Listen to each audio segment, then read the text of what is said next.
Telugu YouTube ఛానల్లో మీ వ్యాపార ప్రకటనల కోసం 9154949554 కి కాల్ చేయండి. ఎన్నికలకు సరిగ్గా నెల ముందు సంచలన సంఘటన జరిగింది. ఏపీ సీఎం జగన్మోహన్ రెడ్డిపై రాళ్ల దాడి జరిగింది. అసలు ఈ దాడి ఏమిటి, ఎలా జరిగింది, విపక్షాలు ఎందుకు అనుమానాలు వ్యక్తం చేస్తున్నాయి లాంటి ప్రశ్నలు తలెత్తుతూనే ఉన్నాయి. కాకపోతే అనుమానాలకు అంత తొందరెందుకు, నిజానిజాలు తెలిసే వరకు ఆగలేరా అన్నది కూడా పెద్ద ప్రశ్నే అవుతుంది. సీఎం జగన్ పై హత్యాయత్నం సంఘటన జరిగిన వెంటనే జగన్ పార్టీ తొట్టతొలి రియాక్షన్. విజయవాడ నగరంలో శనివారం సాయంత్రం జగన్ ను లక్ష్యంగా చేసుకుని రాళ్ల దాడి జరిగిందని వారి వాదన. జగన్ కు దెబ్బ తగిలిన మాట వాస్తవం. ఎడమ కంటి పైన నుదిటి మీద దెబ్బ తగిలి రక్తం కారిన మాట కూడా నిజం. రాయి వచ్చి ఆయన పక్కనున్న వెల్లంపల్లి శ్రీనివాస్ కు గాయమైంది. బలమైన గాయం కావటంతో రక్తం కారింది. అయినప్పటికీ బాధను పంటి బిగువన భరిస్తూనే సీఎం వైఎస్ జగన్ ప్రజలకు అభివాదం చేసి బస్సుపై నుంచి దిగి లోపలికి వెళ్లారు. డాక్టర్ హరికృష్ణ ఆయనకు ప్రాథమిక చికిత్స చేశారు. అనంతరం సీఎం జగన్ యథావిధిగా బస్సు యాత్రను కొనసాగించారు.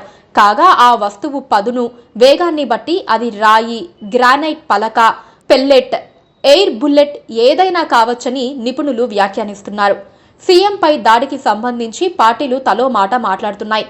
అది చంద్రబాబు చేయించారని వైసీపీ వాళ్ళు బహిరంగంగానే ఆరోపిస్తూ ఉంటే అసలు ఈ మొత్తం సంఘటనలో పలు అనుమానాలున్నాయని విపక్షాలు ఆరోపిస్తున్నాయి.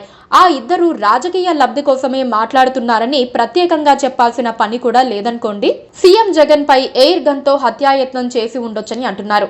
విజయవాడ ఎంపీ కేశినేని నాని సౌండ్ విన్నానని చెబుతూ ఉండటంతో సీఎం పై హత్యాయత్నానికి ఎయిర్ గన్నే వినియోగించి ఉండవచ్చని బలంగా సందేహాలు వ్యక్తమవుతున్నాయి. ఈ ఘటనలో గాయపడ్డ విజయవాడ పశ్చిమ ఎమ్మెల్యే వెల్లంపల్లి శ్రీనివాసరావు కూడా సీఎం వైపు దూసుకొచ్చిన పదునైన వస్తువు వేగాన్ని బట్టి ఇది హత్యా ప్రయత్నమేనన్నారు. చంద్రబాబు నాయుడే ఈ దురాగతానికి పాల్పడ్డారని ఆయన ఆరోపించారు. కొందరు క్యాట్ బాల్ ను వినియోగించారని అంటున్నారు. విచారణ చేయకుండా, దర్యాప్తు జరగకుండా ఇలాంటి మాటలు మాట్లాడటం తొందరపాటు చర్య అవుతుందనేందుకు సందేహించకూడదు. పైగా టీడీపీ అధినేత చంద్రబాబు, ఆయన కుమారుడు లోకేష్ ప్రోద్బలంతోనే సీఎం వైఎస్ జగన్ పై హత్యాయత్నం జరిగిందని వైఎస్ఆర్సీపీ వర్గాలు అనుమానాలు వ్యక్తం చేయటం కూడా తప్పే అవుతుంది.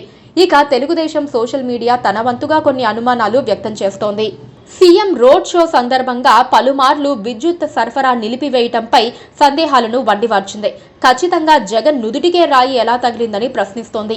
వీవీఐపీ వాహనం చుట్టూ ఉండే రోప్ పార్టీ ఎందుకు లేదని మాజీ పోలీస్ అధికారులు ప్రశ్నిస్తున్నట్లుగా రాసేసింది. విద్యుత్ సరఫరా లేని సమయంలో బుల్లెట్ ప్రూఫ్ షీట్లు వాడాల్సిన సీఎం సెక్యూరిటీ ఏం చేస్తోందని మరో ప్రశ్న వేశారు. రాయి తగిలిన ఘటన జరిగిన తర్వాత కూడా బస్ దగ్గర జనాన్ని ఎందుకు క్లియర్ చేయలేదని, అది పోలీసుల వైఫల్యమే అవుతుందని కూడా ఆరోపణలు చేసింది. దెబ్బ తగిలిన సీఎం వెంటనే ఆసుపత్రికి ఎందుకు వెళ్లలేదని, వెంటనే వెళ్లాలి కదా అని మరో ప్రశ్న సంధించారు.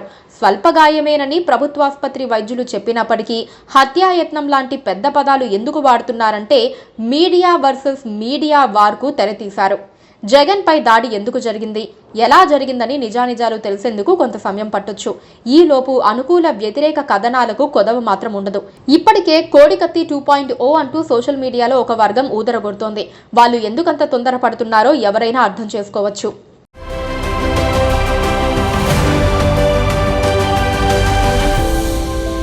Please do subscribe to Please do subscribe to Please do subscribe to Please do subscribe to Please do subscribe to Please do subscribe to KTV Telugu. KTV Telugu. KTV Telugu. KTV Telugu. KTV Telugu. KTV Telugu. Please do subscribe to KTV Telugu.